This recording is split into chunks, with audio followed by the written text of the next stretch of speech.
Now, what I will do now is just very briefly, so please let me know when it's 5 minutes, to present you what we are doing in Southeast Asia, in One Health, in the framework of a regional research network who is named GREESE. It's from a French acronym, anyway. But we wanted to keep this because it's, you don't forget it, let's say. So you know that in Southeast Asia, there is really a focus about emerging risk, epidemiological emergence, because of a lot of global change occurring there, the biodiversity erosion, huge urbanization, a lot of change in the farming systems, climate change, of course, also.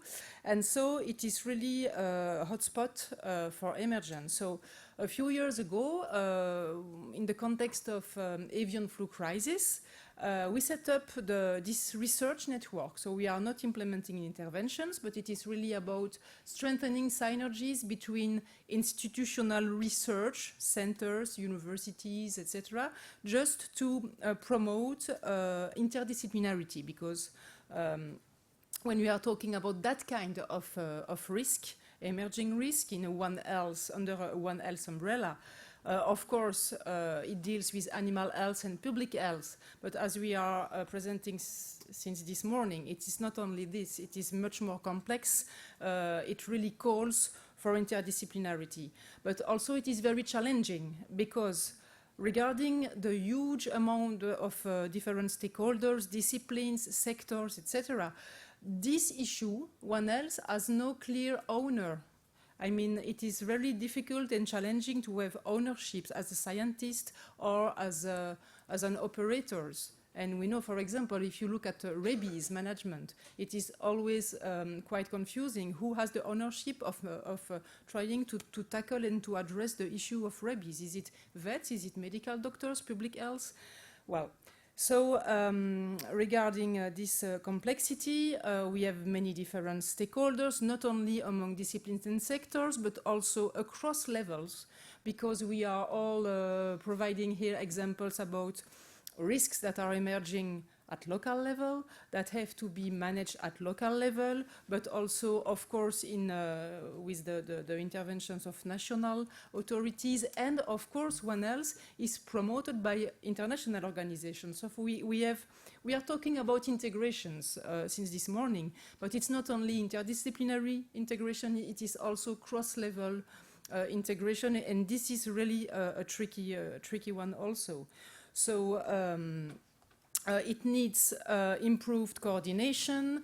It calls for a better understanding of all these complex mechanisms at play. And one of the key words is really the coordination. So it is what we try to do in the framework of this network. And I will just give you a snapshot about one of the projects we have set up in the framework of this network, which is a Come Across project. It's a Europe Aid funded project that started 3 years ago, where we try to put One Health into practice and to set up a community of practice, but we start from the field with a case study approach, and we mixed this case study approach with a program of capacity building and of professional training. So we are working on waste management and its health impact in Thailand. We are working on encephalitis. We are working on foodborne parasitic disease in Laos, encephalitis in Cambodia. And what we try to do to make it more concrete is that we develop participatory modeling in order to, step by step, within the case study implementation, provide a shared understanding and shared representation of this complex issue. So what we try to promote is that integration will not come like that because we say we must, we have to, etc. But we use modeling approach to do that. And with this modeling approach, we can set up conceptual models, we can work on scenarios, we can develop, as we do in some of the case study, role-playing games. So it is not really of course, we are good scientists. I don't say the contrary, but it is not high-level research, but it is rather developing tools to share knowledge, to build visualization tools, to understand what is these complex issues we have to address, and through modeling and scenario, and I think Serge also mentioned it this morning, because we are working together, so I'm not surprised that he mentioned it also. But through a scenario, we are promoting collective actions. For example, for the issue of waste management in Thailand, we are working, we are making some sampling of soils and water in order to have an idea about what are really the contaminations, what the waste are putting in terms of bacterial contamination or heavy metals in the soil and in the water. And on this basis, we work with stakeholders at municipality, district and provincial level in order to see how they can better manage this issue of waste in good coordination with water quality management. In other countries, in Cambodia, through role-playing game, which is really a board game, we work with villagers and with some local authorities at village and district level to work with them on the prevention measures they can implement in order to better control mosquitoes, to better control the contacts that they can have with bats that are potentially contaminating also regarding the risk of Nipah virus, etc. So it's really, it is through that type of very, let's say, iterative participatory action that we produce a framework for the integration. And it is something I think we should really focus on, is the methodology for integration. Integration doesn't come like that. We need a clear methodological framework to address that. And actually there are tools to integrate through modeling, notably to integrate the heterogeneous data that we have and the different points of view that different stakeholders have on these complex issues.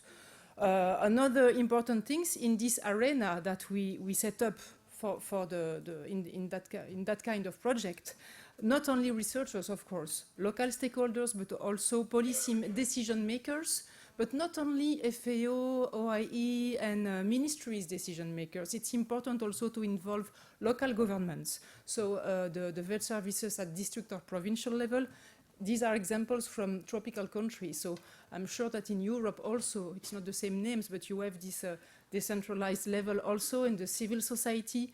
And it is crucial because when we address this One Health risk and issues, more and more, I think we really have a societal responsibility. The society is asking to researchers to provide solutions to manage that kind of risk. So it doesn't really make sense to stay only among scientists and researchers. Of course, we need science-based evidence. We need to have excellent science projects to better understand all these mechanisms. But this is also to feed the consultation process. So it's not science against participation. Don't look at me. Thank you. Thank you very much.